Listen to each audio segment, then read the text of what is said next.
ஒரு காலத்தில் பிரஷ்யா அப்படின்னு ஒரு தேசம் இருந்தது. இப்போ ஜெர்மனி இருக்குல்ல, இதோட பெரும்பகுதி ஒரு காலத்தில் பிரஷ்யாங்கிற பேரில் இருந்தது. அப்போ அதுக்கு அரசராக இருந்தவர் மகா ஃப்ரெடரிக், அதாவது ஃப்ரெடரிக் தி கிரேட் அப்படின்னு சொல்லுவாங்க. அந்த ராஜாவுக்கு ஒரு சந்தேகம். நாம் பல வகையான வரிகளை விதித்து வசூல் பண்ணுறோம், அப்படி பண்ணி வருமானம் குறைஞ்சிக்கிட்டே போகுதே, இதுக்கு என்ன காரணமாக இருக்கும்? இதுதான் அவருக்கு ஏற்பட்ட சந்தேகம். ஒரு சமயம் அந்த அரசர் தம்முடைய அமைச்சர்களையும் பிரபுக்களையும் தளபதிகளையும் கூப்பிட்டு ஒரு விருந்து வச்சார். விருந்து முடிஞ்சதும் அவங்கள பார்த்து இந்த சந்தேகத்தை கேட்டார். வரிகள் அதிகமாக விதித்து வருமானம் குறையறதுக்கு என்ன காரணம் அப்படின்னு கேட்டார். பல பேருக்கு இதுக்கு சரியாக பதில் சொல்ல தெரியல. அனுபவசாலியான ஒரு தளபதி எழுந்திரிச்சார். அரசே, அது எப்படிங்கிறத இப்போ உங்களுக்கு காட்டுறேன்னார். உடனே ஒரு பெரிய பனிக்கட்டி ஒன்றை தன்னுடைய கையில் எடுத்தார். அதை அப்படியும் எப்படியும் திருப்பி பார்த்தார். அப்புறம் அடுத்தவர்கிட்ட கொடுத்தார். அவரும் அதை அப்படியும் இப்படியும் திருப்பி பார்த்துட்டு அடுத்தபடியாக இருந்தவர்கிட்ட கொடுத்தார். இப்படியே இதை ஒவ்வொருத்தராக பார்த்துட்டு ஒவ்வொரு கையாக மாறி கடைசியில் மன்னர் கைக்கு போய் சேர்ந்தது. மன்னர் கைக்கு அந்த பனிக்கட்டி போய் சேர்ந்தப்போ அது கொஞ்சம் கொஞ்சமாக உருகி ஒரு பட்டாணி கடலை சைஸுக்கு ஆகிட்டுது. மன்னர் யோசனை பண்ணார், வரி அதிகமாக போட்டாலும் வந்து சேர்றது குறைவாக இருக்கிறதுக்கு என்ன காரணம் அப்படிங்கிறது அவருக்கு புரிஞ்சு போச்சு.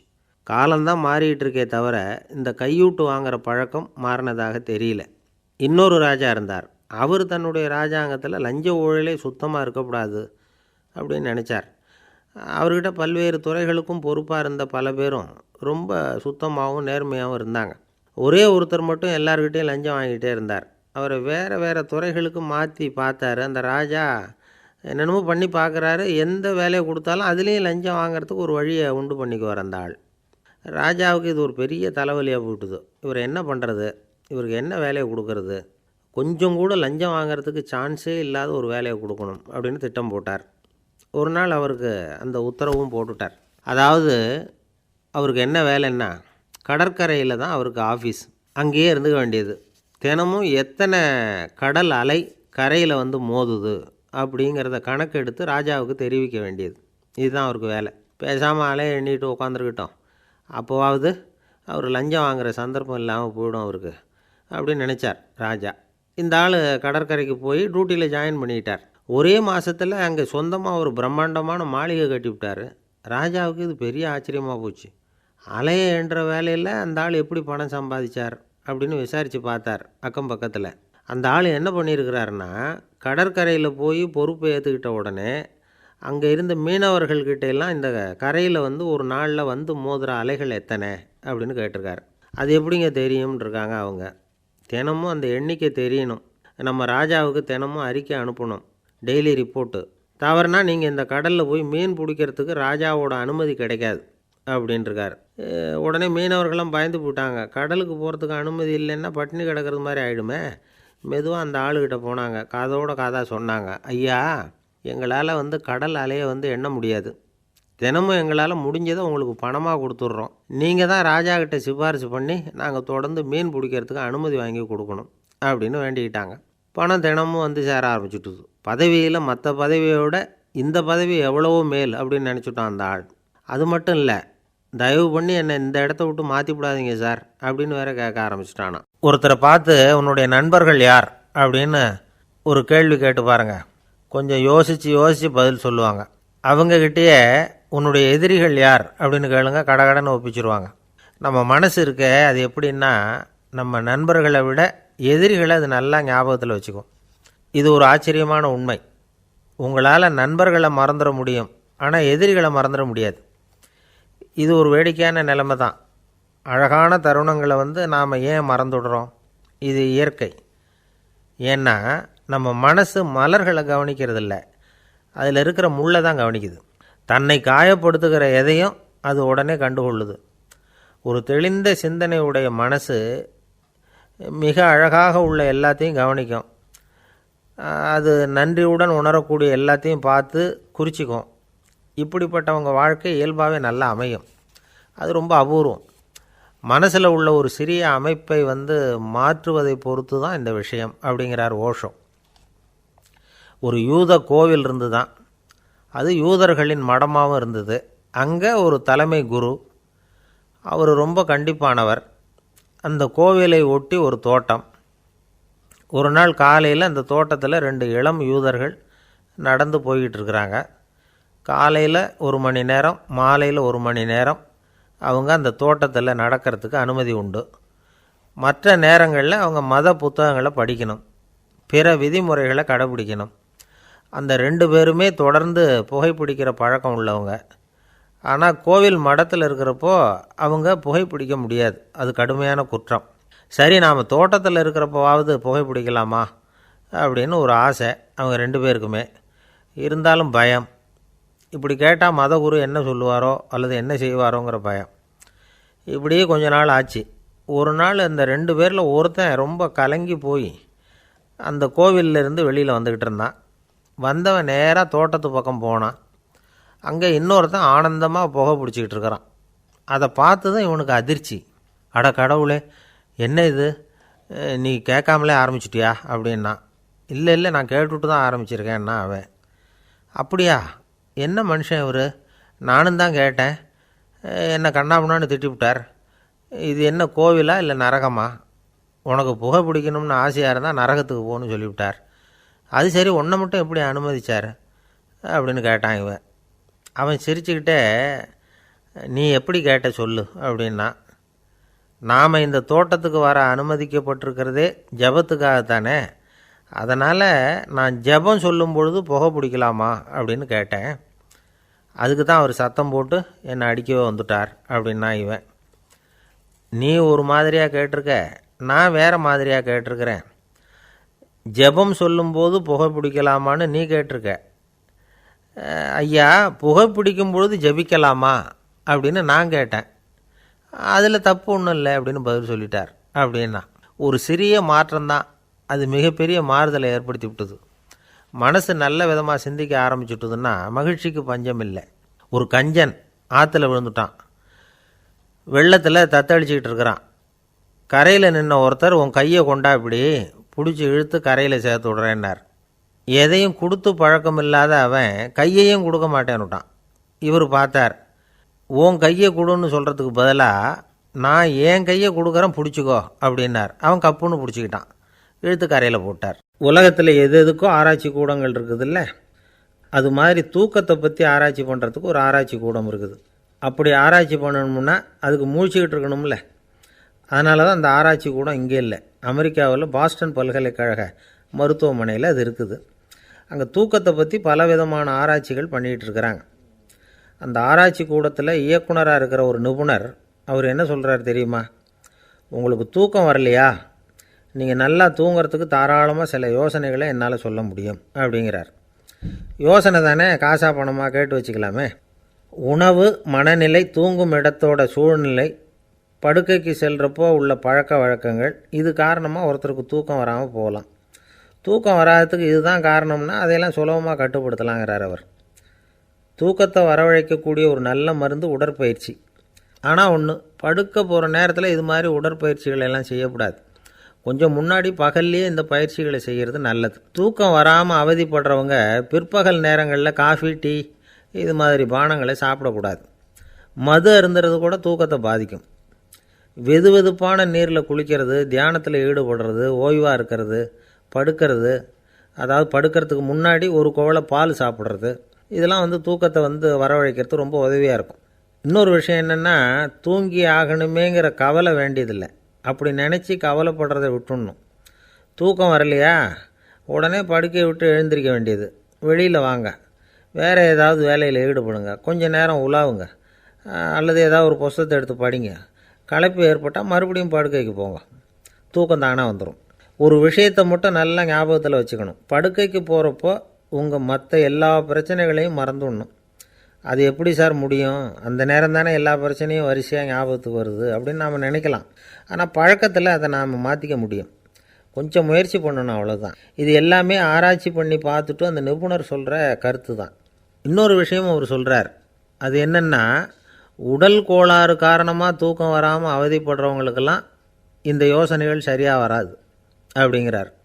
அதுக்கெல்லாம் மருத்துவ சிகிச்சை கொடுத்து தான் சரி பண்ணணும். சில பேருக்கு நடு ராத்திரியில் மூச்சு திணறல் ஏற்பட்டு தூக்கம் வராமல் போயிடும். ஊரெல்லாம் தூங்குறப்போ தான் மட்டும் தூங்காமல் மூழ்கிட்டு இருக்கிறது, ஊரெல்லாம் மூழ்கிட்டு இருக்கிறப்போ தான் மட்டும் தூங்குறது, இது மாதிரி கோளாறுகளால் சில பேர் பாதிக்கப்படலாம். காலு தசை முறுக்கிக்கிறதுனால சில பேருக்கு அடிக்கடி விழிப்பு வரலாம். மன அழற்சி காரணமாக சில பேருக்கு தூக்கம் வராது. இது மாதிரி கோளாறுகளுக்கெல்லாம் அதுக்கு தகுந்த மாதிரி சிகிச்சை கொடுத்து தான் சரி பண்ண வேண்டியிருக்கும். எந்த கோளாறும் இல்லாமல் தூக்கம் வரலைன்னா ஆரம்பத்தில் சொன்ன முறைகளை கடைப்பிடிச்சி பார்க்கலாம். தூக்கம் வந்ததுன்னா யோசனை சொன்ன அந்த நிபுணருக்கு நன்றி சொல்லலாம். ஒருத்தர், ஏன் சார் பஸ்ஸில் தூங்குறது கெட்ட பழக்கமானு கேட்டார். இல்லையே, நான் கூட பஸ்ஸில் போகிறப்ப தூங்கிட்டு தானே போவேன் அப்படின்னார் இன்னொருத்தர். அப்புறம் ஏன் என்ன டிரைவர் வேலை வேணாம்னு வீட்டுக்கு அனுப்பி வச்சுட்டாங்க அப்படின்னாராம் அவர். எனக்கு இது மட்டும்தான் சார் தெரியும், இதை தவிர வேறு எதுவும் தெரியாது அப்படின்னு சொல்லிக்கிட்டே காலம் தள்ளுறவங்க ரொம்ப பேர். அவங்களெல்லாம் கஷ்டப்பட வேண்டியிருக்கும். ஒருத்தர் தன்னுடைய தொழிலில் ரொம்ப கெட்டிக்காரராக இருக்கலாம். அதுக்காக எப்பவும் அதே ஞாபகத்தில் இருந்துக்கிட்டு உலகியல் அறிவு இல்லாமல் இருந்துடக்கூடாது, அது ஆபத்து. இதுக்காக நம்ம தாத்தா பாட்டிலாம் ஒரு கதை சொல்லுவாங்களே, கேள்விப்பட்டிருக்கீங்களா? ஒரு சமயம் ஒரு 4 பேர் சேர்ந்து வெளியூருக்கு பிரயாணம் போனாங்களாம். அந்த 4 பேர் எப்படி தெரியுமா? ஒருத்தர் வேதாந்தி, இன்னொருத்தர் சங்கீத வித்வான், 3வது ஆள் வைத்தியர், 4வது ஆள் ஜோசியர். இவங்க 4 பேரும் நண்பர்கள். அதனால் சேர்ந்து புறப்பட்டாங்க. வழியில் ஒரு ஊரில் தங்கினாங்க. இருட்டி போச்சு. அதனால் இன்றைக்கி ராத்திரி இங்கேயே தங்கி இருந்துட்டு நாளைக்கு புறப்படலாம் அப்படின்னு தீர்மானம் பண்ணாங்க. சாப்பாட்டுக்கு என்ன பண்ணுறது? அங்கேயே கடத்தெருவுக்கு போய் சாமான்லாம் வாங்கியாந்து சமைச்சு சாப்பிட்லாம்னு முடிவு பண்ணாங்க. 4 பேர் இருக்கிறதுனால ஆளுக்கு ஒரு காரியமாக செய்யலாம் அப்படின்னு வேலையை பிரிச்சுக்கிட்டாங்க. வைத்தியர் கரிகாய் வாங்க போனார், வேதாந்தி எண்ணெய் வாங்க போனார், ஜோசியர் பலசரக்கு வாங்க போனார், சங்கீத வித்வானுக்கு சமைக்கிற வேலை. எல்லாம் சரி, ஆனால் நடந்தது என்ன தெரியுமா? கடைத்தெருவுக்கு காய்கறி வாங்க போனார்ல வைத்தியர், அங்கே போய் மார்க்கெட்டில் பார்த்தார். ஒவ்வொரு கரிகாயாக எடுத்து பார்த்தார். இது பித்தம், உடம்புக்கு ஒத்துக்காது, இது வாயு, உடம்புக்கு ஒத்துக்காது அப்படின்னு ஒவ்வொன்றா தள்ளினார். கடைசியில் ஒன்றுமே தேரல, வெறுங்கையோடு திரும்பி வந்துக்கிட்டு இருக்கிறார். எண்ணெய் வாங்க போனார் வேதாந்தி, அவர் ஒரு தொன்னையில் எண்ணெயை வாங்கினார். பேசாமல் அதை எடுத்துகிட்டு வர வேண்டியது தானே, முடியல. அவருடைய வேதாந்த மூளை சிந்திக்க ஆரம்பிச்சுட்டுது. இந்த தொன்னைக்கு எண்ணெய் ஆதாரமா அல்லது எண்ணெய்க்கு தொன்னை ஆதாரமா அப்படிங்கிற ஆராய்ச்சியில் இறங்கினார். என்னாச்சு தெரியுமா? அப்படி கவுத்து பார்த்தார். வாங்கின எண்ணெய் பூராவையும் வழியில் கொட்டிவிட்டு வெறும் தொன்னையோடு சேர்ந்தார். பலசரக்கு வாங்க போனார் ஜோசியர், அவர் ஒரு வழியில் பார்த்தார். வழியில் வந்தவங்களெல்லாம் அங்கங்கே ஒரு மரத்தடியில் உட்கார வச்சு அவங்களுக்கெல்லாம் ஆர்வம் சொல்ல ஆரம்பிச்சிட்டார். அப்படி ஒவ்வொருத்தராக சொல்லி முடிச்சுட்டு கடத்தருக்கு போய் சேர்ந்தார். இவர் அங்கே போய் சேர்றதுக்குள்ளே ரொம்ப நேரம் ஆகிட்டுது. கடையெல்லாம் பூட்டிவிட்டு போயிட்டாங்க. என்ன செய்கிறது? அவரும் வெறுங்கையோடு திரும்பி சேர்ந்தார். சரி, இவங்க கதை தான் இப்படி ஆச்சு. அங்கே சமைக்கிறதுக்காக உட்காந்துருந்தார் சங்கீத வித்வான், அவர் கதை என்னாச்சு தெரியுமா? அங்கே அவர் அடுப்பை பற்ற வச்சு ஒலையை கொதிக்க வச்சார். அதாவது ஒரு பானையில் தண்ணியை ஊற்றி அடுப்பில் வச்சார். அது கொதிக்க ஆரம்பிச்சிது. தண்ணி கொதிக்கிற சத்தம் இருக்குதுல்ல, அது இவருக்கு தாளம் போடுறது மாதிரி இருந்தது. ஒரே குஷி, பாட ஆரம்பிச்சிட்டார். பாடிக்கிட்டே உற்சாகமாக கையில் இருந்த கரண்டியால் அந்த பானையில் தட்டினார், தாளம் போடுறதா நினச்சிக்கிட்டு. அவ்வளவுதான், பானை பட்டுன்னு உடஞ்சி போச்சு. தலையில் கையை வச்சுக்கிட்டு அவரும் உட்காந்துட்டார். எந்த தொழில் தெரிஞ்சாலும் சரி, அதை புத்திசாலித்தனமாக பயன்படுத்த தெரியலன்னா ஆபத்து தான். அதுக்காக தான் இந்த கதை. ஒரு பஸ்ஸு டிரைவர் ரொம்ப கெட்டிக்காரர். பஸ்ஸை ரொம்ப திறமையாக ஆபத்து இல்லாமல் ஓட்டினதுக்காக பரிசுலாம் வாங்கினவர். அவரே ஒரு படகு ஓட்டுறதுக்காக அழைச்சிட்டு போயிருக்கிறாங்க, மோட்டார் படகு. அதையும் ரொம்ப திறமையாக தான் ஓட்டிகிட்டு போயிருக்கிறாரு. நடுக்கடலில் போனதும் படகு நின்று போச்சு. மோட்டாரில் ஏதோ கோளாறு. என்ன செய்யலாம் அப்படின்னு அந்த டிரைவரை கேட்டிருக்கிறாங்க படகுல இருந்தவங்கெல்லாம்.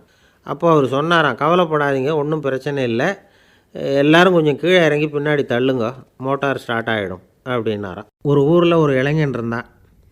ஒரு நாள் அவன் ஒரு குருவை தேடிக்கிட்டு புறப்பட்டான். ஊரை விட்டு வெளியில் போனான். போகிற வழியில் ஒரு காடு. அந்த காட்டில் ஒரு மரத்தடியில் ஒரு பெரியவர் உட்காந்துருக்கிறார். அமைதியாக மௌனமாக அவர் அமர்ந்திருக்கிறார். இந்த பெரியவரை விசாரிக்கலாம், குருவை தேடி கண்டுபிடிக்கிறதுக்கு இவர் ஏதாவது ஒரு வழி சொல்லி கொடுப்பார் அப்படின்னு நினச்சிக்கிட்டு அவரை நெருங்கினான். ஐயா, எனக்கு ஒரு குரு தேவை, எங்கே கிடைப்பார்? அவரை எப்படி அடையாளம் கண்டுபிடிக்கிறது? அதை பற்றி ஏதாவது விவரம் சொன்னீங்கன்னா நான் கண்டுபிடிச்சிக்குவேன் அப்படின்ட்டுருக்கான். பெரியவர் நிமிர்ந்து பார்த்தார். தம்பி, அது ரொம்ப சுலபம். அவர் வயசானவராக இருப்பார், என்னை விட சுமார் 30 வயசு அதிகமாக இருக்கும். அவர் ஒரு மரத்தடியில் தான் உட்காந்துருப்பார் அப்படின்ட்டுருக்கான். சரிங்க பெரியவரே, அது என்ன மாதிரியான மரம், எப்படி இருக்கும் அப்படின்னு கேட்டிருக்கான். பெரியவர் அந்த விவரங்களையும் சொல்லியிருக்கிறாரு. அது மட்டும் இல்லை, சந்திக்கிற நாள், நேரம், வினாடி முதற்கொண்டு எல்லா விவரங்களையும் துல்லியமாக சொன்னாராம். இவ்வளவு விவரங்களை இவரால் எப்படி சொல்ல முடியுது அப்படின்னு இவனுக்கு ஆச்சரியம். இருந்தாலும் அந்த பெரியவர் கடைசியாக ஒரு விவரம் சொன்னார். அது என்ன தெரியுமா? எப்படியும் நீ அவரை சந்திக்கிறதுக்கு ஒரு 30 வருஷம் ஆகும் அப்படின்னு சொல்லிவிட்டாராம். ரொம்ப நன்றிங்க பெரியவரே அப்படின்னு சொல்லிவிட்டு அந்த இளைஞன் புறப்பட்டுருக்கான். இப்போ அவனுக்கு குரு பற்றின விவரம் எல்லாம் கிடச்சிட்டுது, சந்திக்கிற நேரமும் தெரிஞ்சுட்டுது. ஆனால் 30 வருஷம் அவரை தேடி அலைய வேண்டியிருக்குமே. அவன் தேட ஆரம்பித்தான். காடு மலை எல்லாம் சுற்றி அலைஞ்சான். பல வருஷங்கள் தேடினான். அழுத்து போயிட்டான். கடைசியில் அவனுக்கும் வயசாகிட்டுது. கடைசியில் தன்னுடைய சொந்த ஊருக்கே திரும்பி போய்கிட்டு இருந்தான். அங்கே ஒரு மரத்தடியில் அவன் தேடிக்கிட்டு இருந்த குருநாதர் கிடைச்சார். யார் அவருன்னா, 30 வருஷத்துக்கு முன்னாடி வழி சொல்லி கொடுத்தாரில்ல அதே பெரியவர். அவருக்கு இப்போ 30 வயசு அதிகமாக இருந்தது. அதே மரம். அன்னைக்கு பெரியவர் சொன்ன அடையாளம் இப்போ பொருத்தமாக இருந்தது. இப்போ அந்த பெரியவர் சொன்னார், சரியாக வந்து சேர்ந்துட்டேன், வா, உனக்காக தான் நான் இவ்வளவு காலமும் காத்துக்கிட்டு இருந்தேன் அப்படின்னாராம். என்ன சொல்கிறீங்கன்னு இருக்கான். 30 வருஷத்துக்கு முன்னாடி என்கிட்ட வந்தியே, அப்போவே என் காலம் வந்து முடிஞ்சு போயிருந்தது. அப்போவே என்ன உனக்கு அடையாளம் தெரியல, அதனால் இவ்வளவு காலம் உனக்காக காத்துட்ருக்கும்படி ஆகிட்டுது அப்படின்னாராம். ஐயா, அப்போவே நீங்கள் சொல்லியிருக்கலாமே, இதுதான் 30 வருஷம் கழித்து நீ சந்திக்க போகிற இடம், நான் தான் உன்னுடைய குரு அப்படின்னு சொல்லியிருக்கலாமே அப்படின்ட்டுருக்கான். அந்த பெரியவர் சிரிச்சுக்கிட்டே இதுக்கு பதில் சொன்னாராம். நான் எவ்வளவோ விவரமாக தான் சொன்னேன், நீ சரியாக புரிஞ்சிக்கல. காரணம், அப்போது நீ போதுமான அளவுக்கு பக்குவம் பெற்றிருக்கவில்லை. அதனால் புரியும் சக்தி இல்லாமல் போயிட்டுதப்போ 30 ஆண்டு காலம் நீ அலைஞ்சி தெரிஞ்சிருக்கிற. அது காரணமாக இப்போ உனக்கு அந்த பக்குவம் வந்துட்டுது. அதனால தான் அடையாளம் காண முடிஞ்சுது. நானே உன்னுடைய குரு அப்படின்னாராம். இதிலேருந்து என்ன தெரியுதுன்னா, ஆன்மீகத்தில் மாணவனாக சேர்றதுக்கு கூட ஒரு பக்குவத்தன்மை தேவைப்படுது. ஒரு பெரிய ஞானி, அவர்கிட்ட சீடனாக இருக்க ஒருத்தன் வந்தான். எதிரில் நின்னான். ஞானி அவனை வெகு நேரம் உற்று பார்த்தார். அப்புறம் சொன்னார், சீடனாக இருக்கிறது ரொம்ப சிரமம்னார். நான் தயாராக இருக்கிறேன்னா. அது இன்னமும் சிரமமாச்சே, இங்கே வந்து குருவாக இருக்கிறது மட்டுமே சுலபம் அப்படின்னாராம். அப்படின்னா நான் குருவாகவே ஆகிடுறேன் அப்படின்னானா. இது போலவே இந்த காலத்தில் கதை ஒன்று உண்டு. ஒரு பள்ளிக்கூடத்தில் வகுப்பு ஆசிரியர் மாணவனை திட்டிக்கிட்டு இருந்தார். டேய், நீ 100க்கு 10 மார்க்கு தான் வாங்கிக்கிட்டு இருக்க. இவ்வளவு மோசமாக நீ படித்தா கடைசியில் மாடு மேய்க்கிறது கூட லாய்க்கு இல்லாதவனா ஆகிடுவேன். அதுக்கப்புறம் என்ன செய்ய போகிறேன் அப்படின்னாராம். பையன் தலையை சொரிஞ்சிக்கிட்டே சொன்னானா, சார் அப்படின்னா ஒன்று செய்கிறேன் அப்படின்னானா. இவர் கேட்டிருக்கார், என்ன செய்ய போகிறேன்னு. வேறு என்ன சார், உங்களை மாதிரி ஒரு ஆசிரியர் ஆகிடுறேன் அப்படின்னானா. ஒரு தந்தை தன்னோட பிள்ளைய ரொம்ப தைரியசாலியாக வளர்க்கணும்னு ஆசைப்பட்டார். அதுக்காக அவனை கூப்பிட்டு உட்கார வச்சு இப்படி உபதேசம் பண்ணார். இதை பாருப்பா, நான் உன்னாட்டம் இருக்கிறப்போலாம் எதுக்கும் பயப்பட மாட்டேன், ரொம்ப துணிச்சலாக இருப்பேன். ஒரு நாள் ஒரு அப்பாவி எலியை ஒரு பூனை துரத்திட்டு ஓடிச்சு. நான் உடனே என்ன செஞ்சேன் தெரியுமா? அந்த பூனையை பிடிச்சேன். அது வாலில் ஒரு பட்டாசு சரத்தை கட்டினேன், கொளுத்தி விட்டேன். படபடன்னு வெடிக்க ஆரம்பிச்சுட்டுது. அது துள்ளிக்கிட்டு அங்கேயும் இங்கேயும் ஓடி இருக்கு பாரு ஓட்டம், ரொம்ப தமாஷு அப்படின்னார் அப்பா. இப்படி சொல்லிவிட்டு பையனை பார்த்து, இதை கேட்குறதுக்கு உனக்கும் துணிச்சல் வருதா? நான் என்னுடைய செயலை நீ கேட்குறப்போ உனக்கு துணிச்சல் வருதா அப்படின்னு கேட்டார். வருதுன்னா பையன். எப்படின்னா அப்படிங்கிற விவரத்தையும் சொன்னான் அவன். அதாவது, எலியை விரட்டினத்துக்காக பூனை வாலில் பட்டாசு கொளுத்துனீங்க நீங்கள், பூனையை விரட்டினத்துக்காக உங்கள் கழுத்தில் பட்டாசு சரத்தை மாட்டினா என்னென்னு தோணுது எனக்கு அப்படின்னா பையன். பையனோட துணிச்சல் அப்பாவே நடுங்க வச்சுட்டுது. அது சரி, ஒரு அப்பா பிள்ளைக்கு இப்படியா உபதேசம் பண்ணுறது? எல்லாருக்கிட்டையும் அன்பாக பழகிறது எப்படி அப்படின்னு சொல்லி கொடுக்கணும். பிஞ்சு உள்ளங்களில் நஞ்சை தூவலாமா? ஒரு நாள் விநாயகர் ஒரு பூனையோடு விளையாடிக்கிட்டு இருந்தாராம். அப்படி ஆசையாக விளையாடிக்கிட்டு இருந்தப்போ அவரோட கை நகம் தவறுதெல்லாம் பூனையோட முகத்தில் பட்டுட்டு தான். அது ஒரு சின்ன கீறலை உண்டாகி விட்டுது. அப்பா அவர் அதை ஒரு பெருசாக நினைக்கல. கொஞ்ச நேரத்துக்கு அப்புறம் விநாயகர் வீட்டுக்கு வந்தார். அவங்க அம்மா பார்வதி தேவியை பார்த்தார். பார்வதி தேவி கன்னத்தில் விரலால் கீறினது மாதிரி ஒரு அடையாளம் இருந்தது. விநாயகருக்கு அதிர்ச்சி, ஆச்சரியம். நம்ம அம்மா இந்த உலகத்துக்கே தாயார், அப்பேற்பட்ட அவங்க முகத்திலேயே கீறலை உண்டாக்கக்கூடியவங்க யாராக இருக்க முடியும் அப்படின்னு யோசனை பண்ணார். தாயே, உன்னுடைய கன்னத்தில் இந்த வடு எப்படிம்மா ஏற்பட்டதுன்னு கேட்டார். குழந்தாய், இது நீ செஞ்ச காரியம்தான்ப்பா, உன்னுடைய கை நகம் கீறினதுனால ஏற்பட்ட வடு தான் இது அப்படின்னாங்க அவங்க. விநாயகர் திடுக்கிட்டு போட்டார். எப்படிம்மா அது? நான் எந்த காலத்துலேயும் ஒன்று அப்படி கீறினதாக எனக்கு நினைவு இல்லையே அப்படின்னார். இன்றைக்கி காலையில் ஒரு பூனையை கீறினதை நீ மறந்துட்டியா அப்படின்னாங்க அந்த அம்மா. விநாயகர் திகைச்சு போய் நின்னார். பார்வதி தேவி சொன்னாங்க, இதை பார்ப்பா, இந்த உலகத்தில் இருக்கக்கூடிய எல்லா உயிர்கள்லேயும் நான் இருக்கிறேன். நான் தான் இந்த உலகமாக ஆகியிருக்கிறேன். ஆகையினால நீ யாரை துன்புறுத்தினாலும் அது உண்மையிலேயே என்ன துன்புறுத்தினதாக தான் வந்து முடியும் அப்படின்னாங்க. விநாயகர் மனசுக்குள்ளே ஒரு வெளிச்சம் ஏற்பட்டு தான். அதுக்கப்புறம் அவர் யாரையுமே கல்யாணம் பண்ணிக்காததுக்கு அதுதான் காரணமாக. இந்த உலகத்தில் எல்லாரையும், இங்கே இருக்கிற எல்லாத்தையும் தாயின் வடிவமாக அவர் பார்க்க ஆரம்பிச்சிட்டாராம். குருதேவர் ராமகிருஷ்ணர் இந்த கதையை எடுத்து சொல்லியிருக்கிறார். நபிகள் நாயகம் ஒரு தடவை ஒரு நாற்காலியில் உட்காந்து என்னமோ யோசனை பண்ணிகிட்டு இருந்திருக்கிறார். அப்போ அவரோட உடையில் ஒரு கீழ்ப்பகுதி தரையில் படிஞ்சு கிடந்திருக்குது. அங்கே விளையாடிக்கிட்டு இருந்த ஒரு பூனை அது மேலே வந்து படுத்து தூங்கி போச்சு. தொழுகை செய்ய வேண்டிய நேரம் வந்துட்டது. நபிகள் நாயகம் எழுந்திருக்க பார்த்தார். அப்போ தான் பூனை தன்னோட உடை மேலே படுத்து தூங்கிட்டு இருக்கிறது கண்ணில் படுது. பூனையோட தூக்கத்தை கலைக்க விரும்பல. அவர் தன்னுடைய சகோதரியை கூப்பிட்டார். ஒரு கத்திரிக்கோல் எடுத்துகிட்டு வர சொன்னார். பூனை படுத்திருந்த உடைப்பகுதி மட்டும் இருக்குல்ல, அதை மட்டும் அதோட கத்திரிச்சு விட்டுட்டு அதுக்கப்புறம் அவர் எழுந்திரிச்சு தொழுகைக்கு போனாராம். அதாவது பிற உயிர்கள்கிட்ட எப்படி அன்பு காட்டணுங்கிறத பெரியவங்க எவ்வளவோ விதத்தில் நமக்கு எடுத்து காட்டியிருக்கிறாங்க. இருந்தாலும் எத்தனை பேர் மனசில் அதெல்லாம் உரைச்சிருக்குது. நாமளும் நம்ம ட்ரெஸ்ஸு மேலே ஒரு பூனை படுத்திருந்தா ஒரு கத்திரிக்கோலை தான் தேடுவோம், எடுத்துக்கிட்டு வர சொல்லுவோம். துணியை வெட்டுறதுக்கு பதிலாக இல்லை அதோட வாழை வெட்டினா என்ன அப்படின்னு தோணும். ஒரு ஆள் ரொம்ப பிரியமாக ஒரு பூனையை ஆற்றுல குளிப்பாட்டிக்கிட்டு இருந்தானா. எப்படி? அந்த பூனையை ஆற்று தண்ணியில் அமுக்கி அமுக்கி குளிப்பாட்டிக்கிட்டு இருக்கிறான். அந்த வழியாக போன பெரியவர் ஒருத்தர் இதை பார்த்தார். இதை பார்ப்பா, பூனையை அது மாதிரி ஆற்று தண்ணியில் அமுக்கி குளிப்பாட்டாத, மூச்சு திணறி செத்து போடும் அப்படின்னு அட்வைஸ் பண்ணார். நீ போய் அவன் வேலையை பார்த்துக்கிட்டு, எனக்கு எல்லாம் தெரியும்னா இவன். சரின்னு அவர் போயிட்டார். கொஞ்ச நேரம் கழித்து அவரே அந்த வழியாக திரும்பி வந்துக்கிட்டு இருந்தார். ஆற்றுல பூனையை குளிப்பாட்டிக்கிட்டு இருந்தவன் அழுதுகிட்டு உட்காந்துருக்கிறான். பக்கத்தில் அந்த பூனை செத்து கிடக்குது. இதை பார்த்தார் பெரியவர். நான் தான் அப்போவே சொன்னேனே அந்த பூனையை ஆற்றுல நினைக்காதேன்னு, அதை கேட்டிருந்தா இப்படி ஆயிருக்குமா அப்படின்னார். அந்த ஆள் கோபமாக இவரை முறைச்சி பார்த்தான். அட போய்யா, இந்த பூனை ஆற்றுல குளித்ததுனால ஒன்றும் செத்து போகல, குளித்ததுக்கப்புறம் அதோட உடம்பு ஈரமாக இருக்குதுன்னு அதை புழிஞ்சேன், அதனால தான் இப்படி ஆயிட்டுது அப்படின்னு நானா. ஏங்க எங்கே போயிட்டு வரீங்க அப்படின்னு கேட்டேன். எனக்கு வேண்டப்பட்ட ஒருத்தரை பார்த்து. ஆஸ்பத்திரிக்குன்னார். எந்த ஆஸ்பத்திரிக்குன்னே? மாட்டு ஆஸ்பத்திரிக்குன்னார். என்ன விஷயம்னே? மாமனாருக்கு உடம்பு சரியில்லை, அதுதான் மாட்டு ஆஸ்பத்திரிக்கு போயிட்டு வரேன்னார். அட பாவி, அதுக்கு அந்த ஆஸ்பத்திரிக்காக போவாங்க அப்படின்னு ஆச்சரியமா. அட அது இல்லைப்பா, முதல்ல எங்கள் குடும்ப டாக்டர் தான் தேடிக்கிட்டு போனேன். அவர் அந்த நேரத்தில் அவர் வளர்க்குற நாய்க்குட்டிக்கு உடம்பு சரியில்லைன்னு சொல்லி அதை தூக்கிக்கிட்டு மாட்டு ஆஸ்பத்திரிக்கு போயிட்டாராம் சொன்னாங்க. அதனால் அங்கே போய் அவரை சந்தித்து விஷயத்தை சொல்லிவிட்டு வர்றேன்னார். அப்புறம் தான் எனக்கு கொஞ்சம் நிம்மதியாக இருந்தது. பொதுவாக நமக்கு தெரிஞ்ச வரையில் டாக்டர்கள் 2 வகை. நமக்கு வைத்தியம் பண்ணுற டாக்டர்கள் ஒரு வகை, நம்மக்கிட்ட இருக்கிற ஆடு மாடு கோழிக்கு வைத்தியம் பண்ணுற டாக்டர்கள் ஒரு வகை. இப்போ தான் எனக்கு தெரியும் இன்னொரு வகையான டாக்டர்களும் உண்டுங்கிறது. அது யாருன்னா பூச்சிகளுக்கு வைத்தியம் பண்ணுற டாக்டர்கள், அதாவது பூச்சி டாக்டர்கள். வெளிநாடுகளில் அப்படிலாம் கூட சில பேர் இருக்கிறாங்க. பிரிட்டனில் யார்க்ஷயர் வட்டாரத்தில் ராதர்ஹாம் அப்படின்னு ஒரு ஊர். அங்கே ஒரு விலங்கியல் மருத்துவர், பேர் டாக்டர் லான்ஸ் ஜெப்சன். அவர் ஆஸ்பத்திரி வாசலில் பார்த்தீங்கன்னா தினமும் நிறைய பேர் நின்றுக்கிட்டு இருப்பாங்க. கையில் கண்ணாடி குடுவை, தகர டப்பா இப்படி ஏதாவது இருக்கும். அதுக்குள்ளே ஏதாவது பூச்சிகள் இருக்கும். அதுக்கு வைத்தியம் பண்ணுறதுக்காக வந்தவங்க தான் அவங்கெல்லாம். சிலந்தி பூச்சி, பல்லி, தேள், பாம்பு இப்படி ஏதாவது இருக்கும்.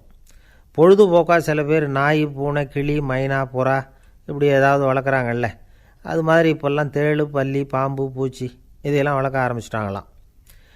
இது ஒரு புது ஃபேஷன். இப்போ கூண்டுக்குள்ளே டப்பாக்குள்ளே போட்டு வளர்க்குறது, அதுக்கு ஏதாவது நோய் வந்துட்டுதுன்னா வைத்தியம் பண்ணுறதுக்கு டாக்டர்கிட்ட வந்துட வேண்டியது, இப்படி இந்த பழக்கம்லாம் நிறையா வந்துட்டுது.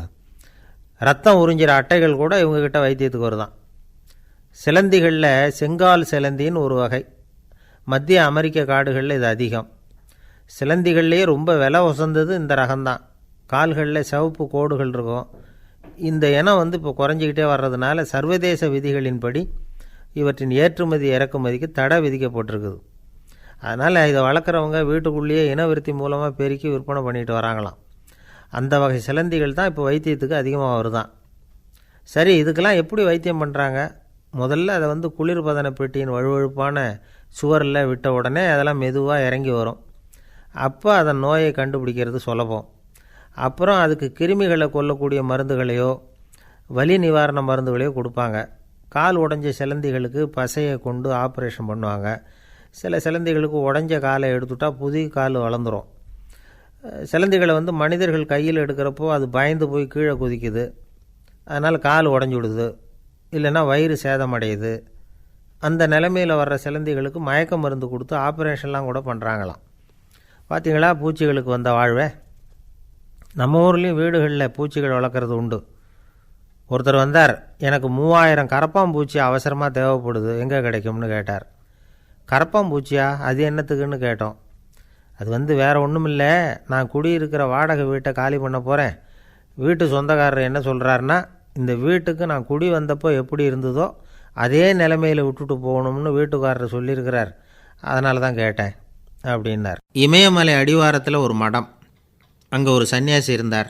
அவர்கிட்ட ஒருத்தர் வந்தார். சுவாமி, ஆசையை உதற நினைக்கிறேன், முடியல, ஒட்டிக்கிட்டே வருது அப்படின்னாராம். இப்படி உட்கார ஒரு கதை சொல்கிறேன் அப்படின்னு சொல்லி அவர் சொல்ல ஆரம்பித்தாராம். அவர் சொன்ன கதை என்னென்னா, ஒரு ஊரில் ஒரு ஆள் இருந்தான். அவன் பேர் குப்புசாமி. அவன்கிட்ட எப்பவும் ஒரு பழைய தொப்பி இருக்கும், விடவே மாட்டான். அதனால் அவனை எல்லோரும் தொப்பி சாமி அப்படின்னு தான் கூப்பிடுறது வழக்கம். ஒரு புது தொப்பி வாங்கிக்கப்படாதாப்பா அப்படின்னு நண்பர்கள்லாம் சொல்லி பார்த்தாங்க. பணத்துக்கு எங்கே போவேன் அப்படின்னு விட்டானான். பணம் வச்சுருக்கான், செலவு பண்ண மனசு வரல, மகா கஞ்சன். பழைய பாட்டில்கள்லாம் வாங்கி விற்றுக்கிட்டு இருந்தான். அப்படி ஒரு தடவை பழைய கண்ணாடி சாமான்களை ஏலத்தில் எடுத்தப்போ அதில் ஒரு அருமையான சென்ட்டு பாட்டில் கிடச்சிது. உடனே ஒரு ஐடியா பண்ணான். அந்த சென்ட்டை சின்ன சின்ன பாட்டில்களில் அடைச்சி ஜன்னல் ஓரமாக அடுக்கி வச்சுட்டான். அதை விற்றா நிறைய பணம் கிடைக்குமே. அதனால் இதுக்கு இடையில் ஒரு நாள் அவன் அப்படியே உட்காந்துருந்தான். அந்த நேரம் நண்பன் வந்தான். ஏண்டா, உன் பழைய தொப்பியை மாற்றப்படாதா, ஊரில் எல்லோரும் கேலி பேசுகிறாங்களே ஒன்று தொப்பி சாமின்னு அப்படின்னு சொல்லி கேட்டிருக்கான். இந்த சென்ட்டு பாட்டில் விற்றதும் பணம் வரும், அதுக்கப்புறம் பார்க்கலாம் அப்படின்னு நானா இவன். சரி வா, நீச்சல் குளத்துக்கு போயிட்டு வருவோம் அப்படின்னு கூப்பிட்ருக்கான் நண்பன். 2 பேரும் போனாங்க. அதே நேரம் அந்த ஊர் நீதிபதியும் அங்கே குளிக்க வந்தாராம். அவர்கிட்ட இருந்தது விலை வசந்த ஒரு புது தொப்பி. அதை அங்கே இருந்த ஸ்டாண்டில் மாட்டிவிட்டு குளிக்க போனார். இதுக்கிடையில் குப்புசாமி குளிச்சுட்டு வந்தான். அவனுடைய பழைய தொப்பியை காணலை. அந்த புது தொப்பியை பார்த்தா இது நண்பனுடைய வேலை தான் அப்படிங்கிறதாக புரிஞ்சுக்கிட்டு அதை எடுத்து மாட்டிகிட்டு வந்துட்டான். நீதிபதி குளிச்சுட்டு வந்து பார்க்குறாரு, தொப்பியை காணும். போலீஸில் புகார் கொடுத்தார். அவங்க தேடினாங்க. ஒரு மூலையில் பழைய தொப்பி கிடச்சிது. அடடா, இது நம்ம குப்புசாமியோட தொப்பி இல்லையா அப்படின்னு நானா ஒருத்தன். உடனே அவன் வீட்டுக்கு தேடிட்டு போயிருக்காங்க. அங்கே போய் பார்த்தா புது தொப்பி அங்கே இருக்குது. உடனே அவனுக்கு 1000 ரூபா அபராதம் போட்டாங்களாம். அவன் பணத்தை கட்டிவிட்டு ரொம்ப எரிச்சலோடு வீட்டுக்கு வந்தான். பழைய தொப்பி கண்ணில் பட்டது. மறுபடியும், உன்னால் தானே எனக்கு 1000 ரூபா நஷ்டம் அப்படின்னு சொல்லி அதை எடுத்துக்கிட்டு அப்படி போயிருக்கான். அந்த ஊர் குளத்தில் வீசி எரிஞ்சிட்டு வந்துட்டான். அது மீன் பிடிக்கிற ஒருத்தன் கையில் சிக்கிச்சு. அவன் வர்ற வழியில் அதை எடுத்து வேகமாக வீசி எறிஞ்சான். அது நேராக குப்புசாமி வீட்டு ஜன்னல் வழியாக உள்ளே இந்த சென்ட்டு பாட்டில்கள் மேலே விழுந்து எல்லாம் உடஞ்சி நொறுங்கி போச்சு. குப்புசாமி பார்த்தான். தோட்டத்தில் ஆழமாக ஒரு குழியை வெட்டினான். அந்த தொப்பியை போட்டான், மூடிவிட்டான். இதை அடுத்த வீட்டுக்காரன் பார்த்தான். ஏதோ புதையல் தான் வச்சுருக்கான் போல இருக்குன்னு நினச்சான். போலீஸில் போய் புகார் கொடுத்துட்டான். மறுபடியும் போலீஸ் குழியை தோண்டினாங்க. பழைய தொப்பி மறுபடியும் வெளியில் வந்தது. எல்லோரும் சிரிக்கிறாங்க. அன்னைக்கு ராத்திரியே அந்த தொப்பியை எடுத்துக்கிட்டு நேராக புறப்பட்டான். ஒரு கல்லில் அதை சேர்த்து கட்டி குடிநீர் தொட்டி இருக்கும்ல, அதில் போட்டுட்டு வந்துட்டான். இனிமேல் என்ன பண்ணும் பார்ப்போன்னு. ஒரு நாள் திடீர்னு குழாயெல்லாம் அடைப்பட்டு போச்சு. மாநகராட்சி அலுவலர்கள் என்னன்னு பார்த்தா அந்த பழைய தொப்பி குழாயை அடைச்சிக்கிட்டு இருக்குது. இது குப்புசாமியோட தொப்பிங்கிறது தான் எல்லாருக்கும் தெரியுமே. உடனே குடிநீரை பாழாக்கணத்துக்காக குப்புசாமிக்கு கோர்ட்டு 2500 ரூபா அபராதம் போட்டுவிட்டுது. அதையும் கட்டிவிட்டு வெளில வந்தான். கடைசியாக முடிவு பண்ணான். ஒரு நெருப்பு குச்சியை கிழிச்சான். தொப்பியை கொளுத்தினான். எரிஞ்சுது. எடுத்து வெளில எரிஞ்சான். கொஞ்ச நேரத்தில் தீ அணைப்பு படம் வந்துட்டுது. ஆமாம், இவன் எடுத்து எரிஞ்சது வெளியில் விழுந்து வீட்டு கூரையே பற்றிக்கிட்டு எரிய ஆரம்பிச்சுட்டுது. அவனோட பணத்தாசையும் அதோடு சேர்ந்து எரிஞ்சு போச்சான். இப்படி ஒரு கதை. இந்த கதையை சொல்லி முடித்தார் அந்த இமயமலை அடிவாரத்தில் இருந்த சன்னியாசி. இப்போ அந்த குப்புசாமி எங்கே இருக்கிறான்னு கேட்டார் எதிரில் இருந்தவர். இதோ உன் எதிரிலே இருக்கிறான், நான் தான் அந்த குப்புசாமி அப்படின்னாரான் அந்த சன்னியாசி. அந்த குப்புசாமிகிட்ட இருந்தது மாதிரி ஒரு பழைய தொப்பி நம்ம ஒவ்வொருத்தர்கிட்டையும் உண்டு. அதை எப்படி தொலைக்கிறதுன்னு தெரியாமல் தடுமாறிக்கிட்டு இருக்கிறோம். அது என்ன தொப்பிங்கிறீங்களா? அதுதான் நம்மை சூழ்ந்திருக்கிற மாயை அப்படிங்கிறார் சுவாமி சின்மயானந்தர். மெய்ஞானம் கிடைக்கிறப்போ மாயை எரிஞ்சு போகும் அப்படிங்கிறது அவருடைய கருத்து. நம்மால் ஒருத்தர் வேகமாக ஓடி வந்தார். காலில் மாட்டியிருந்த பழைய செருப்பு ரெண்டையும் ஆவேசமாக தூக்கி ஒரு கிணத்துல போட்டுட்டு வெறுங்காலோடு நடந்து வந்துக்கிட்டு இருக்கிறார். ஏன் அப்படி பண்ணீங்க அப்படின்னு கேட்டோம். அந்த செருப்புக்கு சொந்தக்காரன் பின்னாடி வந்துக்கிட்டு இருக்கிறான், அதனால் அப்படி பண்ணேன் அப்படிங்கிறார் இவர். ஒருத்தன் எப்படி நடந்துக்கிறாங்கிறத வச்சு தான் அந்த ஆள் எப்படிங்கிறத நாம் முடிவு பண்ணுறோம். ஆளுமைன்னு சொல்கிறோம்ல, அதுக்கு சூழ்நிலைகளை ஆளுகின்ற தன்மை அப்படின்னு விளக்கம் கொடுக்குறார் ஒரு உளவியல் நிபுணர். சரி, ஒரு மனிதனுடைய ஆளுமையை உருவாக்குகிற விஷயங்கள் என்னென்ன? பிறப்பு, வளர்க்கப்பட்ட விதம், படிப்பு, நண்பர்கள், சமுதாயம், இப்படி நிறைய உண்டு. ஆளுமையின் அடிப்படையில் சில மனநோய்கள் உண்டாகுது. அதெல்லாம் என்னென்னங்கிறத தெரிஞ்சு வச்சுக்கிட்டோம்னா நம்ம கூட இருக்கிறவங்கள அடையாளம் கண்டுபிடிக்கிறதுக்கு அது ரொம்ப உபயோகமாக இருக்கும். ஃப்ரெனாய்டு ஆளுமை அப்படின்னு ஒன்று. இந்த கோளாறு உள்ளவங்க எப்படி இருப்பாங்க தெரியுமா? அதிக உணர்ச்சி, சந்தேகம், பொறாமை இதெல்லாம் அதிகமாக இருக்கும். வளைஞ்சு கொடுக்க மாட்டாங்க. அடுத்தவங்களோட இணக்கமான உறவு இருக்காது. அவங்க செய்கிற தப்புக்கெல்லாம் அடுத்தவங்களை குறை சொல்லிகிட்டு இருப்பாங்க. இது ஒரு ரகம். அடுத்தது ஸ்கிசாய்டு ஆளுமை அப்படின்னு சொல்கிறாங்க. இந்த கோளாறு உள்ளவங்க அடுத்தவங்களோட பழக கூச்சப்படுவாங்க. சின்ன வயசுலேயே இது ஆரம்பமாயிடுது. பகல் கனவுலேயே சஞ்சரிப்பாங்க. அவங்களுடைய விரோதம், கோபம் இதை கூட வெளியில் காட்டிக்க முடியாமல் இருப்பாங்க. இவங்களுக்கு அகமுகம், பிரச்சனைகள்லேருந்து ஒதுங்கி எதுலேயும் ஈடுபாடு இல்லாதவங்களாக இருப்பாங்க. இப்படி ஒரு ரகம். அடுத்தது சைக்ளோதமிக் ஆளுமை அப்படின்னு சொல்கிறாங்க. அது என்னென்னா, உணர்ச்சிகளில் ஏற்றத்தாழ்வு அதிகமாக இருக்குமா. சில சமயம் பார்த்தா மகிழ்ச்சியாக இருப்பாங்க, சில சமயம் சோகமாக உட்காந்துருப்பாங்க. அவங்க மனநிலைக்கு தகுந்த மாதிரி சமூக நிகழ்ச்சிகளில் பங்கெடுத்துக்குவாங்க.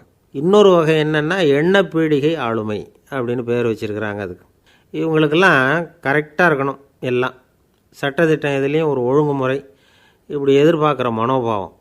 இவங்க எதிர்பார்ப்புக்கும் வரன்முறைக்கும் மற்றவங்க கட்டுப்படணும்னு நினைப்பாங்க.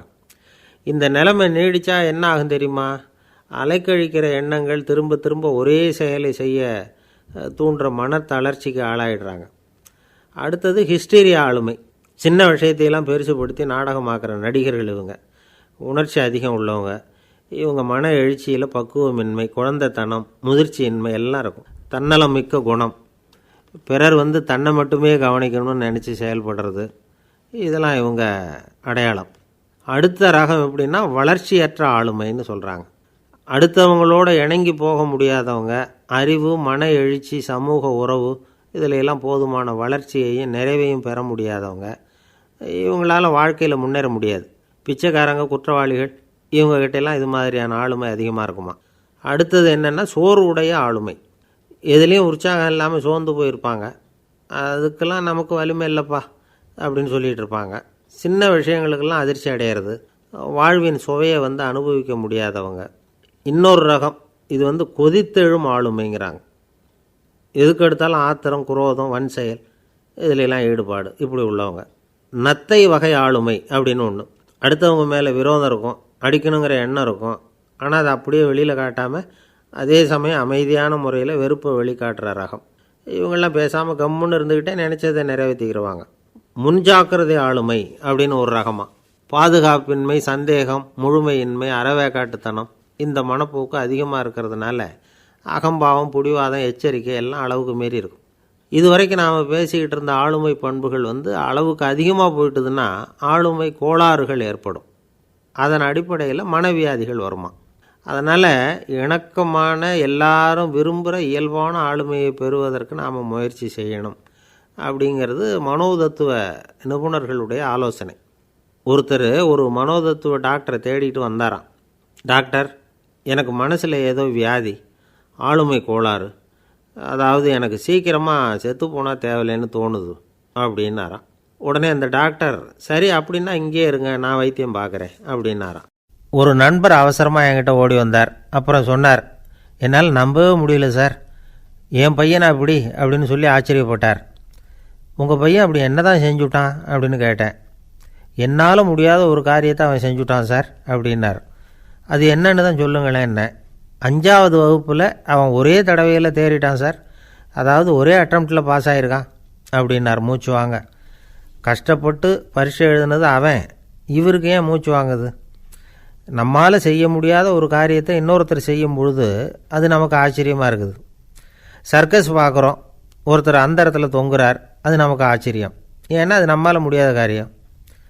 நம்மால் முடியாத ஒன்றை அடுத்தவர் எளிதாக செய்யும் பொழுது நாம் மருள்வது இயற்கை. இதை தான் தொல்காப்பியம் மருட்கை அப்படின்னு சொல்லுது. இந்த வியப்பு இருக்குதே, இது 4 வகையில் ஏற்படுறதாக தொல்காப்பியம் சொல்லுது. அது என்ன 4 வகை?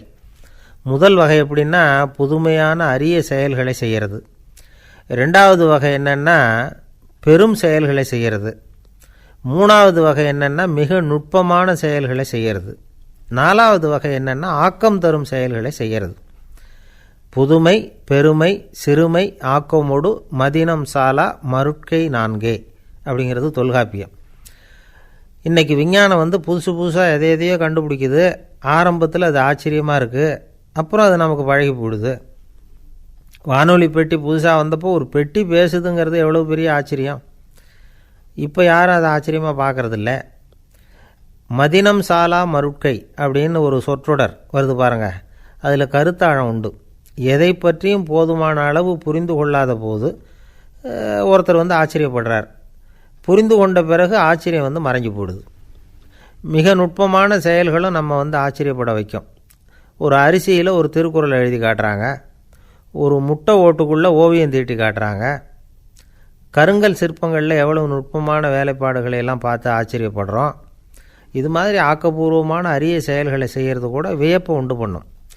குப்பை கூலங்களை கூட வாழ்க்கைக்கு பயன்படுகிற பொருளாக மாற்றுகிறவர்கள் இருக்காங்க. அவர்களுடைய செயல் வியப்பு அளிக்குது. இடைக்காட்டு சித்தர் பாடின மூவடி 30ங்கிற நூலில் வர்ற ஒரு பாடல், ஆற்றல் பிறர் அறிதலின் அகம் கிளர்வு உறுதலின் கற்று அறி பாணர் கழுமிய கோடலின் தோற்றம் உருகவே போற்றல் சால் வியப்பே. ஒருத்தருடைய ஆற்றல் தெரியாமல் இருந்தது, அவருடைய அரிய செயலை பார்க்கும் பொழுது வியப்பாக இருந்தது, மனசுக்குள்ளே கிளர்ச்சி. பாவலர்கள் இவர்களுடைய புகழை பாடி மற்றவர்களும் தெரிந்து கொள்ளுமாறு செய்கிறார்கள். அப்படிங்கிறது தான் ஒரு யதார்த்தமான உண்மை.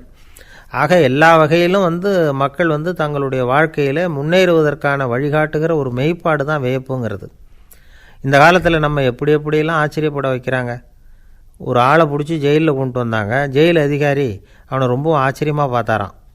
இவன் கேட்டான், ஏன் சார் அப்படி பார்க்குறீங்க, நான் இப்போ இங்கே வர்றது உங்களுக்கு ஆச்சரியமாக இருக்குதா அப்படின்னு கேட்டிருக்கான். இதுக்கு ஜெயில் அதிகாரி சொல்லியிருக்கார், நீ இப்போ இங்கே வந்ததில் எனக்கு ஒன்றும் ஆச்சரியம் இல்லைப்பா, ஏற்கனவே நீ இங்கேருந்து விடுதலையாகி போய் 6 மாதம் ஆச்சு, இவ்வளவு லேட்டாக வர்றியே அதுதான் எனக்கு ஆச்சரியமாக இருக்குது அப்படின்னாராம். ஒரு சீன தேசத்து அரசர் இருந்தார். அவருக்கு வயசாயிட்டுது. அவருக்கு அடுத்தபடியாக அவருடைய புள்ள பட்டத்துக்கு வரணும், ஆட்சி பொறுப்பை ஏற்றுக்கணும். ஒரு நல்ல தலைவனுக்கு இருக்க வேண்டிய பண்புகள்லாம் தன்னுடைய மகனுக்கு இருக்கணும்னு விரும்பினார் அந்த அரசர். அதனால் இளவரசனை பக்கத்தில் இருந்த ஒரு குரு கிட்ட அனுப்புனார். இளவரசன் அவர்கிட்ட போய் சேர்ந்தான்.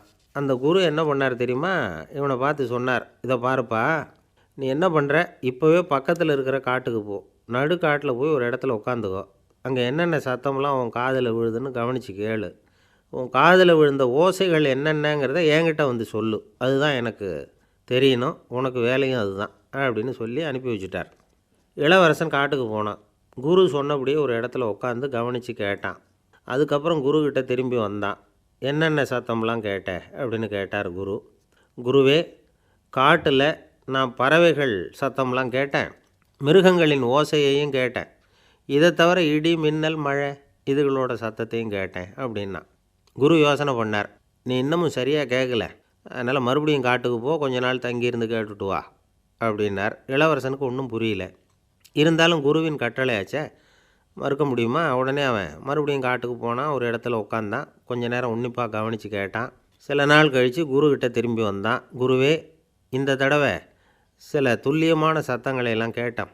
தேனீ பறக்கிற சத்தம், நீரோடையின் மெல்லிய ஓசை, இதெல்லாம் கேட்டேன்னா. குரு சிரித்தார். நீ மறுபடியும் காட்டுக்கு போ, இன்னும் சில நாள் அங்கே இரு, முழுமையாக கவனமாக கேட்டுக்கிட்டு வா அப்படின்னு சொல்லி அனுப்பி வச்சுட்டார். இளவரசனுக்கு குழப்பம் அதிகமாயிட்டுது. ஒன்றுமே புரியல. மறுபடியும் காட்டுக்கு போனான். மௌனமாக ஒரு இடத்துல உட்காந்துட்டான். அப்படியே தியானத்தில் ஆழ்ந்துட்டான். சில நாளில் அவனுக்கு இதுவரை கேட்காத ஓசைகள்லாம் கேட்க ஆரம்பிச்சிட்டுது. இதைத்தான் நான் கேட்கணும்னு என்னுடைய குரு எதிர்பார்த்துருக்கிறாருங்கிறத புரிஞ்சுக்கிட்டான். உடனே குருக்கிட்ட ஓடனான். குருவே, இந்த தடவை காதுகளுக்கு கேட்க முடியாத சில ஓசைகளை கூட என்னால் உணர முடிஞ்சுது. பூ மலருகிற ஓசை, சூரியனால் பூமி சூடாகிறப்போ எழுகிற ஓசை, காலை பனித்துளியை இந்த புல்லுலாம் குடிக்கிற ஓசை, இது எல்லாம் என்னால் நல்லா கேட்க முடிஞ்சுது அப்படின்னா. குருவுக்கு இப்போ தான் திருப்தி ஏற்பட்டு தான் இளவரசனை பார்த்து சொன்னார், இதை பாருப்பா, இப்போ தான் நாட்டை ஆளுகிற தகுதி உனக்கு வந்திருக்குது அப்படின்னு சொல்லி அதுக்கு விளக்கமும் கொடுத்தாராம். எந்த அரசன் தன்னுடைய மக்களின் இதயம் பேசுகிற மௌன மொழியை, மௌன வார்த்தைகளை கேட்குறானோ அவன்தான் ஆள தகுதி உள்ளவன். எந்த அரசன் தன்னுடைய மக்களின் உணர்ச்சிகளை உண்மையாக உணர்றானோ அவன்தான் முதன்மையான அரசன். போலி வார்த்தைகளை மட்டும் கேட்டுட்டு பல மௌன ராகங்களை காதில் வாங்கிக்காதவன் அரசனே இல்லை. எந்த நாட்டில் எப்போ ஒரு அரசன் தன்னுடைய மக்களின் உணர்ச்சிகளை கேட்க மறுக்கிறானோ அன்னையிலேருந்தே அந்த நாடு அழிய தொடங்குது அப்படின்னு அர்த்தம். இதுதான் அந்த குரு இளவரசனுக்கு போதித்தது. வாயால் பேசுகிறத மட்டும் கேட்டு ஏமாறக்கூடாது, உணர்ச்சிகளையும் கேட்குறதுல தான் மனப்பக்குவம் உண்டாகும். மக்கள் உணர்ச்சிகளை புரிந்து கொள்ளாத அரசர்கள் நீடிச்சிருக்க முடியாது. அது மாதிரி நாடுகளில் அடிக்கடி குழப்பம் தான் உண்டாகும். அப்படி இருந்தால் அடிக்கடி ஆட்சி மாறிக்கிட்டு இருக்கும். அப்படிப்பட்ட ஒரு தேசம், அங்கே ஒரு சிறைச்சாலையில் 3 கைதிகள் பேசிக்கிட்டு இருந்தாங்க. ஒருத்தன் சொன்னான், நான் இந்த நாட்டு ராஜாவை எதிர்த்து பேசிக்கிட்டு இருந்தேன், அதனால் என்னை பிடிச்சி கொண்டாந்து இங்கே போட்டுவிட்டாங்க அப்படின்னா ஒருத்தன். இன்னொருத்தன் சொன்னான், நான் இந்த நாட்டு ராஜாவை ஆதரித்து பேசிக்கிட்டு இருந்தேன், அதனால் என்னை பிடிச்சி கொண்டாந்து இங்கே தள்ளிவிட்டாங்க அப்படின்னா. அது சரி, நீ என்ன தப்பு பண்ண அப்படின்னு சொல்லி 3வது ஆளை பார்த்து இவங்க கேட்டாங்க. அதுக்கு அந்த ஆள் சொல்கிறான், நான் தான் இந்த நாட்டு ராஜா அப்படின்னானான்.